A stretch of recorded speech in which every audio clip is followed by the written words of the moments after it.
चला आता झोपायची वेळ आली. हो काय करताय तिकडे? काय शोधताय? काय हवंय तुम्हाला? पांघरून घेत होतो.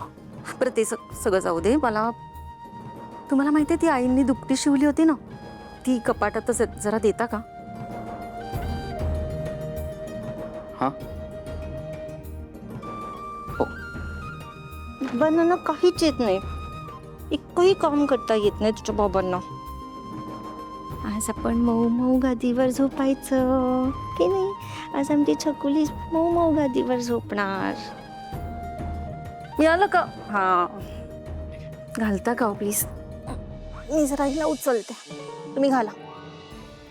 बाबांना ना काहीच येत नाही, सगळं शिकवावं लागतं. डबल डबल करा बघ, सगळं सांगावं लागतं की नाही? छकुली बघ तर तुझे बाबा कसे आहेत. चला चला, आज आमची छकुली मऊ मऊ गादीवर झोपणार. आपण झोपूया. जोई जोई जोई मला जोई शी झोपते, दाखव मला तू.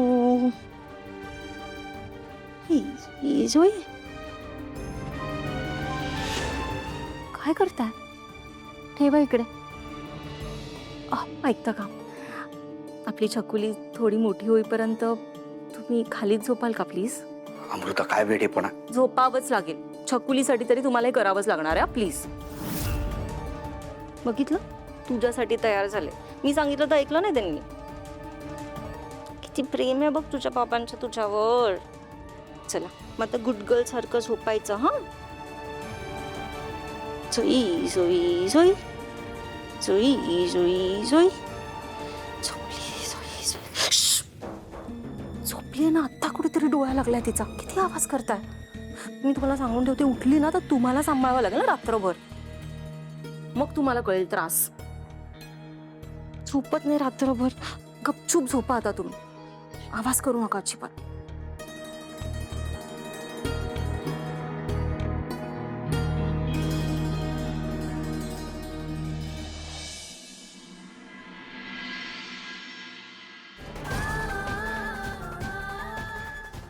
बघ आपण कुठे आलोय? आपल्या घरी आलोय. चिडली तू सावली काकूवर? का चिडली? अच्छा, तुला हॉस्पिटलमध्ये भेटायला नाही आली म्हणून ना? का नाही आली का सावली काकू आम्हाला भेटायला तू हॉस्पिटलमध्ये?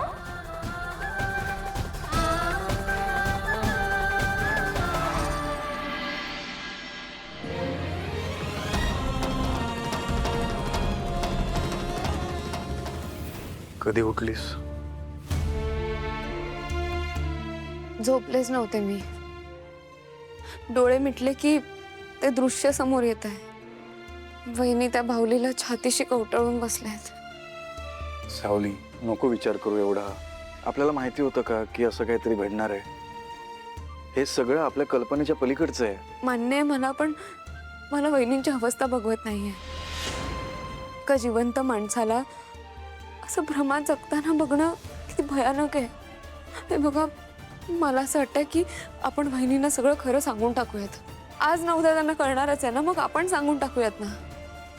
अजून किती वेळ वहिनी त्या भाऊलीला स्वतःचं बाळ समजून स्वतःला फसवत राहणार आहेत? ते चुकीचं आहे. आपण त्यांना यातून बाहेर काढायला हवं. जरा धीर धर. सगळ्यांसाठी ही परिस्थिती नवीनच आहे. जरा सावरू दे सगळ्यांना. आणि मी एक गोष्ट तुला सांगतो सावली, ह्यात तू पडू नकोस. जो काय निर्णय घ्यायचा आहे तो आईला घेऊ दे. आणि वहिनींना काय सोडून द्यायचं? तुम्ही बोला ना तिलोत्तमा मॅडमशी प्लीज.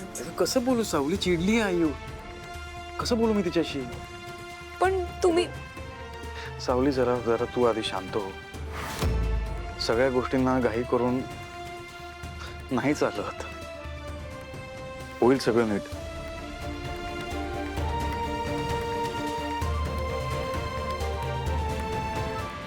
अरे क्लचची वायर गेली ना बाबा छोटू.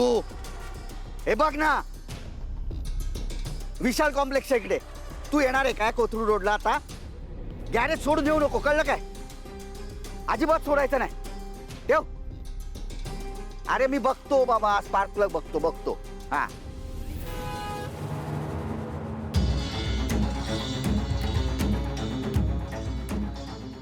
अख्ख्या शहराच्या गाड्या रिपेअर करणाऱ्या मेकॅनिकचीच गाडी बंद पडली. आता हिला रिपेअर कोण करणार? कोण ठेव काय जेलमधनं कधी सुटलात? लवकर सोडलं पोलिसांनी तुम्हाला.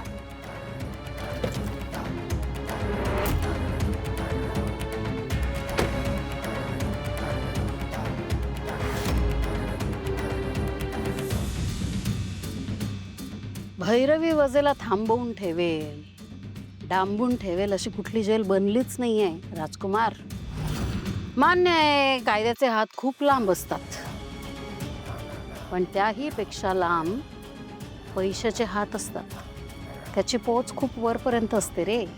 आणि असा काय एवढा मोठा गुन्हा केला नव्हता मी, काय खूनबिन केला नव्हता की मला जामीनही मिळणार. निघा तुमच्या वाटेने निघा.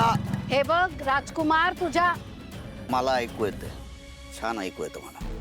सॉरी. हे बघ राजकुमार, जेलमधून बाहेर आल्या आल्या सगळ्यात पहिली घटना मला काय कळली ते तुझ्या आणि अमृतासोबत घडलेली दुःखद घटना.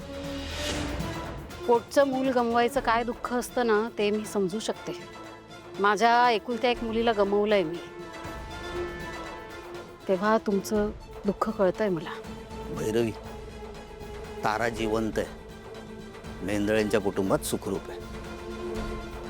आणि मला आणि अमृताला तुझ्या सिंपतीची काही एक गरज नाहीये, कळलं का? गरज नाही?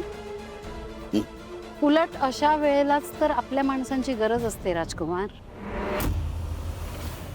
आहे मला तुझी गरज, खरंच तुझी गरज आहे. सांग. गाडी रिपेअर होत नाहीये, करून देते दुरुस्त, म्हणून म्हटलं मला तुझी अजिबात गरज नाही. समजू शकते तुझा हा राग रोष सगळं कळतंय. मी असं म्हणणार नाही राजकुमार की या दुःखातनं बाहेर पड, कारण दुःख डोंगरा एवढं आहे तुमचं. पण एवढं मात्र नक्की म्हणेन की जिने हे दुःख दिलंय ना तुला, तिला कधीच माफ करू नकोस. आणि हे विसरून तर कधीही जाऊ नकोस. अरे ही सावली आहे ना सावली, तुमच्या मेंदळे कुटुंबाला लागलेलं ग्रहण आहे, ग्रहण. हिच्या पायी म्हणजे हिला वाचवायला जर अमृता पुढे आली नसती ना तर आज तुमचं बाळ तुझ्या हातात असतं रे. भैरवी, तुला कसं कळलं हे सगळं? अरे वाऱ्यापेक्षा जास्त वेगाने भैरवीच्या कानावर ना बातम्या येतात, बातम्या. दुर्दैवाने ही बातमी आली माझ्यापर्यंत की सावलीला वाचवण्यासाठी अमृता पुढे आली आणि तिच्यासोबत हे अघटित घडून बसलं. आज तुझ्याकडे आणि अमृताकडे तुमचं बाळ नाहीये.